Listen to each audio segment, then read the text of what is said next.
Runnymede Trust. And also with us is entrepreneur Ismail Ashodi, who is a motivational speaker who helps to mentor disadvantaged and vulnerable young people. Thanks both for being with us. Ismail, take two kids, disadvantaged circumstances. One gets involved in knife culture and violence and his life spirals down. The other doesn't. What's the deciding factor between the two?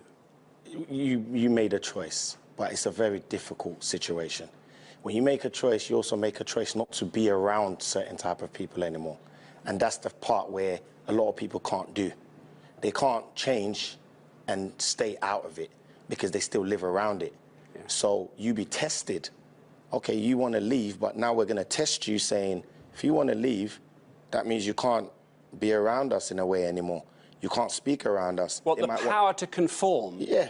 Is overwhelming, is it? Yeah. And most people succumb to that. Most people succumb to the fact that they can't transition. There's a transition stage. One has to change and go straight for the change without looking back or looking left or looking right, and know that, yes, you're on a mission by yourself, lonely. A lot of kids can't be lonely. They're not ready to be lonely to go on a journey. That's perfectly understandable, isn't it? There's no one to help them. There's nobody there. A lot of households don't have the dads there. A lot of mothers are young. There's situations in the cities, because you go around and you're speaking to people like that every day. I'm going to leave here and go and speak to people like that. It's normal for them, as the young brother said. It's normal to hear someone got stabbed. How much is a knife? £1 for a life? That's what some people call it. £2 for a life? And these are the things that we're not understanding. It's bigger issues. The government have got the funds. And what the funds help with is you need to go and find the people that have made a transition and left and let them come and speak, because someone speaking to you that you know or someone speaking to you that you can relate to is better than someone that you can't relate to. But is it almost a rite of passage that most teenagers have to go through this, veering to a darker side and then find a way through it? Or can you actually plough on and get there without resorting to gun culture or gang culture or knife usage? You can. It's rare. Because what happens is you're growing up in it. From young, from school, you're growing up and you're walking out of your house, you're hearing sirens. That does something to you. You're going to school, people are talking about violence. That does something to you. You live in a community of violence. So what you've got is it becomes part of your life, that this is normal. And before you know it, what happens is no daddy at home, you start wanting things.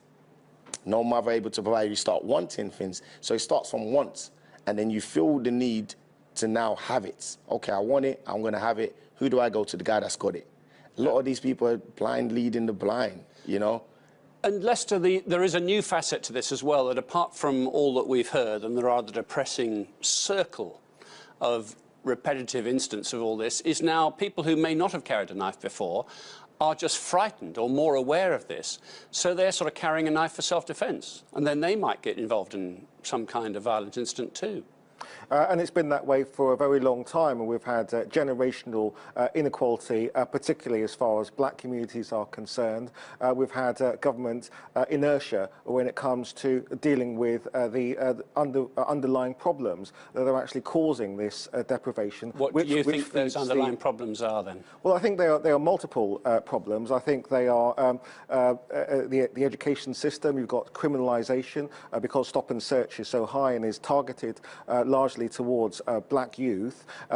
Black youth are more likely to end up in the criminal justice system, and therefore with a criminal record their prospects in the world of work are extremely hampered. You've got all sorts of institutional and systemic barriers that face people. This is not making excuses for anyone. It's not making excuses for the violence that young people are perpetrating against themselves. But it does go a long way to break that down a bit, because these statistics are difficult, aren't they? And they're often banded around.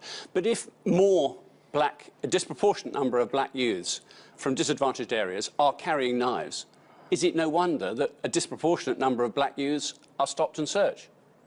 Well, the studies have shown that when it comes to criminality, no one ethnic group is more likely or less likely than any other to be committing a crime. There is undoubtedly the case that there are different patterns when it comes to crimes being committed, but largely that's down to geography and circumstance. But black youth are not more likely to commit crime than white working class youth, for example. But I think that we do actually have to look at barriers. We had Sheldon Thomas on your package there talking about the distress when it comes to the parents of the children who are young people who are out there on the streets at the moment. And we must remember that they themselves faced educational barriers. They themselves faced barriers which have kept them in the inner cities. What we have seen in the inner cities is two things. We've seen the price of austerity. You had talk in your package about libraries being closed and educational facilities and sports facilities. But on top of that, you've had a penalty against black families. And the Runnymede Trust, in conjunction with the Women's Budget Group, did an analysis of this budget that has just passed and actually found that black single women are £2,000 worse off per year as a result of the tax and benefit changes from 2010. So that's further ammunition for this sense that the government isn't doing enough or the government is against us. In fact, they're taking away opportunity. Yeah, you're taking away what wasn't there already. You're reducing it. It wasn't there in full force. You're now reducing it. You're giving people more of a reason, fuel for fire. Okay, well, you're not doing that for us, so why should we do this for you? And what you're having is a lot of kids don't have fathers, so they're growing up around one another. You're my brother, you're my family. They start forming a family outside. A lot of these kids have bipolar issues because when they go home, they have to be one way. And when they come out their house, they have to be another way. These are also issues that we need to focus on because these kids are not the same people at home. A lot of them aren't. A lot of their parents don't know they're getting up to the outside until the police knocks on the door. Well, you said parents, but of course it's often a parent. Parents. But on the other hand, it's too easy, isn't it, to jump on single parenting and blame it. There must be dozens, thousands of single mums doing a great job in raising their family and keeping their teenagers safe. Yes, they are. But many don't. Yes, because so how do you support the ones that do it well? You need people that have the experience to do it. You need people that have made their way out of it. You see, a lot of the youth have an issue with people become successful and leave us. Yes. Why don't they come back and help us? And how do people come back and help? Well, that seemed to be the aspiration, particularly for our young musician, wasn't it? Yes. Success is defined by, I get out of it. I get out of it. I get out of the area. They all want to get out, but when they get out, what happens to the ones left? They might have kids that want to now go back and hang out with people there. What's happened to that society? Still the same, but you've moved out. You as a person don't change things. You have to get together with fathers. Fathers get together. Mothers get together. The violence we're talking about, we're projecting violence. We need to start projecting love. And Lester, this is government policy about housing, about urban areas, about investment. Now, our speaker earlier suggested actually, even if you give someone a nice house, if they are dysfunctional, they may well go on to trash it. But does that mean, is that a reason alone for governments to try? No, I actually disagree with him. I think that giving opportunities for increased income actually changes behaviour. And that's employment policy, isn't it? Well, no, it is government policy overall because it takes more than just employment policy to create those conditions. Yes. If we're looking at the United States, after the Jim Crow laws, you actually had affirmative action which was introduced to counteract the inherent biases in terms of African Americans getting opportunity to jobs. With affirmative action, I know it's been rolled back, but it actually, by opening up those doors, it created a wealthy black middle class, which is not beset by the problems of the black working class in America. But Lester, do they then move to middle class and stay there? Yes, or do they then help? That is clearly an issue, and it's an issue in America as it is over here.